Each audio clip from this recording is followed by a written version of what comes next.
कैसी चल रही है? चूंकि अब काफी नजदीक रह गया है मतदान को लेकर के, तो कैसी तैयारी है, कहाँ तक पहुंची आप? देखिए, बहादुरपुर विधानसभा से हम चुनाव लड़ रहे हैं।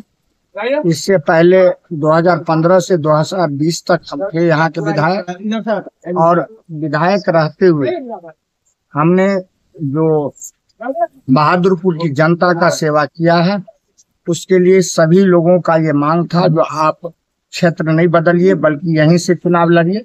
उसके तहत लोगों के मांग के अनुरूप हम चुनाव लड़ रहे हैं। क्योंकि बहादुरपुर से मेरा घरेलू लगाव है, मेरा गांव भी, मेरा घर भी इसी क्षेत्र में पड़ता है, और एक एक बच्चा हमसे वाकिफ है, हमारे कार्यों से वाकिफ है। इसीलिए यहाँ के लोगों के डिमांड के अनुरूप हम काम कर रहे हैं। रही बात पिछले 5 साल में, जो 15 से लेके 2020 के बीच में हमने जो काम किया, वो अपने आप में एक माइलस्टोन। चूंकि जिस तरह से बहादुरपुर की सड़कें जर्जर थी, बहादुरपुर के अंदर सड़कें नहीं थी, हमने सड़कों का जाल बिछाया।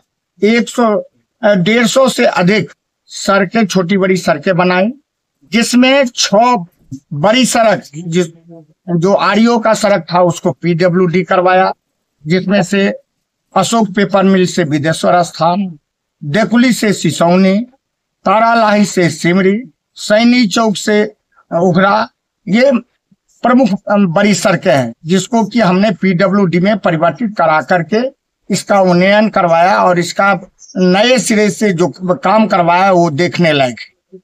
उसके अलावा 38 पुल पुलिया का निर्माण कराया, जिसमें सबसे बड़ी लागत का 25 करोड़ के लागत का रतनपुरा में त्रिमोहन घाट पर पुल है। उसके अलावा बासदेवपुर के महादेवा घाट पर, छपरार घाट पर, पिर्री घाट पर, उसके अलावा बरवारा पंचायत के अंतर्गत आपको पिंगी गांव में 2 बड़ी पुल, अंदामा में पुल, उसके अलावा आप चले जाइए बिशनपुर में पुल, कई बड़ी पुलें बनाई। पुल मिलाकर के 38 पुल पुलिया का निर्माण हमने करवाया। और उतना ही नहीं, हमने अपने कार्यकाल में शिक्षा के क्षेत्र में आमूलचूल परिवर्तन किया। जब हम यहाँ आए थे तो मात्र 8 ये हाई स्कूल थे।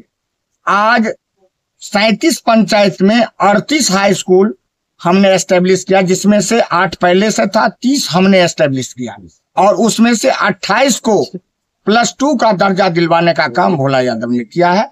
और जिसके चलते हमारी बेटियां अपने गांव से +2 तक की शिक्षा प्राप्त कर रही है। जो लिटरेसी हमारी महिलाओं का सबसे पुअर था, वो आज लिटरेसी एक पैमाने पर पहुंच गया है।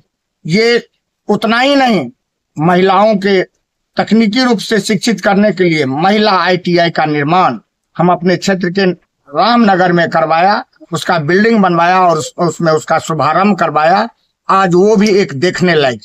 तो ये बताएं, इसके इतना ही नहीं, पेयजल की समस्या बड़ी थी, 500 चापाकल लगवाए।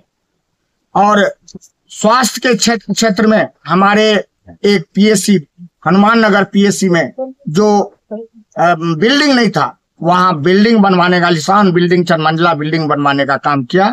उसमें PSC बड़ी अच्छी तरह से चल रहा है। और 6 वेलनेस सेंटर स्वीकृत करवा करके उसको भी चालू करवाने का काम किया। ठीक है, ये आप कह रहे हैं, लेकिन NDA के जो लोग हैं वो तो आप लोगों पे आरोप लगाते हैं, या आपकी जो सरकार है उस पर आरोप लगाते हैं कि आप लोगों ने जो है कोई विकास का काम नहीं किया। अभी फिलहाल मौजूदा जो NDA सरकार है, फिर उसको आप कैसे देखते हैं? देखिए, मौजूदा जो NDA सरकार है वो तो भ्रष्ट सरकार है।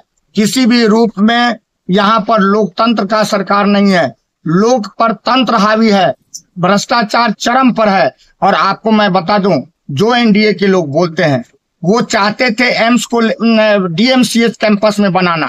DMCH में का 100 एकड़ जमीन एम्स को देना चाहते थे और देने का प्रक्रिया भी कर लिए थे। उसके अलावा DMCH का स्तर बन जाता है क्लिनिक वाला। हमारी नजर जब उस पर गई तो इसका मैंने पहला विरोध भोला यादव ने किया।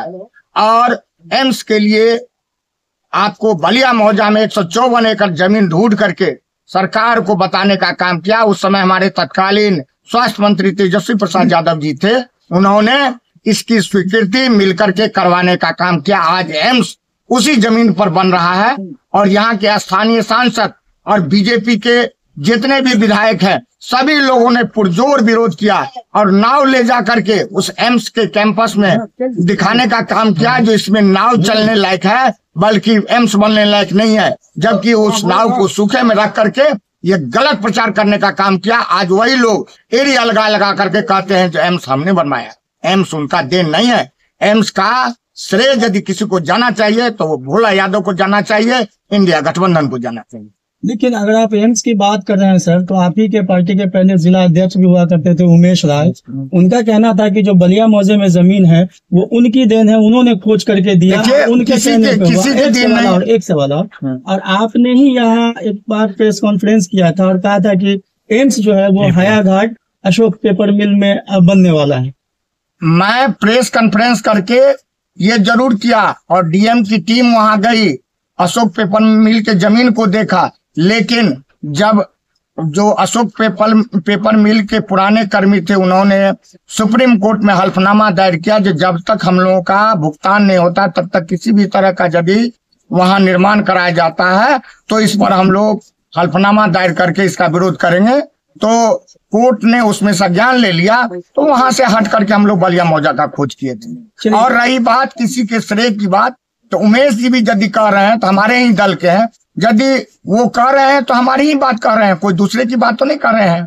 चलिए सर, तेजस्वी सरकार ही क्यों, ऐसा आप लोग कह रहे हैं कि तेजस्वी की सरकार होनी चाहिए, तेजस्वी सरकार ही क्यों? तेजस्वी सरकार इसीलिए है जरूरी है जो हमारे आदरणीय नेता तेजस्वी प्रसाद यादव जी के अंदर विजन है, उनके अंदर सरकार चलाने की क्षमता है। 17 महीने के कार्यकाल में उन्होंने जो कहा वादा किया था, जो यदि मेरी सरकार बनेगी तो 10 लाख युवाओं को रोजगार देंगे, उन्होंने 17 महीने के कार्यकाल में 5 लाख युवाओं को नौकरी दिया, सरकारी नौकरी, और 3.5 लाख पद सृजित करवाया। उतना ही नहीं, आपको टूरिज्म पॉलिसी, आईटी पॉलिसी, कई तरह के जो पॉलिसी हैं उसको, स्पोर्ट्स पॉलिसी लाने का उन्होंने काम किया।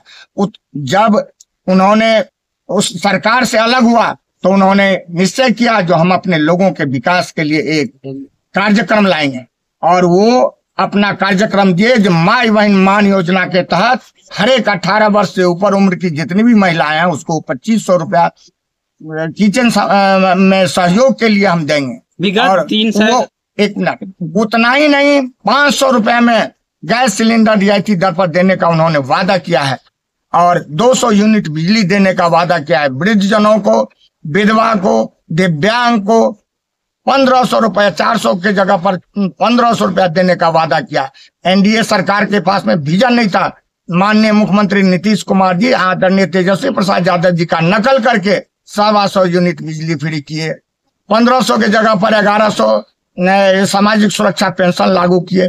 ये सब नकलची सरकार है, विजन इसके पास नहीं है। हमारे नेता के पास में विजन है, इसलिए इनके नेतृत्व में सरकार बननी चाहिए जिससे कि बिहार का प्रगति हो। बहादुरपुर का क्या विजन है आपका, अगर आप चुनाव जीत करके फिर से विधायक बनते हैं? बहादुरपुर का मेरा विजन है, जिस तरह से पिछले कार्यकाल में हमने सड़क पुलियों का जाल बिछाया था, हमारे बहादुरपुर के अंतर्गत ये नदी की 7 धाराएं बहती है। आवागमन को सुगम करने के लिए अभी और भी 20-25 पुल की आवश्यकता है। उतना ही नहीं, उसके साथ साथ शिक्षा के क्षेत्र में हमारे पास डिग्री कॉलेज का अभाव है। एक ही डिग्री कॉलेज है, लोहिया चरण सिंह महाविद्यालय। हम चाहेंगे जो डिग्री कॉलेज का स्थापना हो।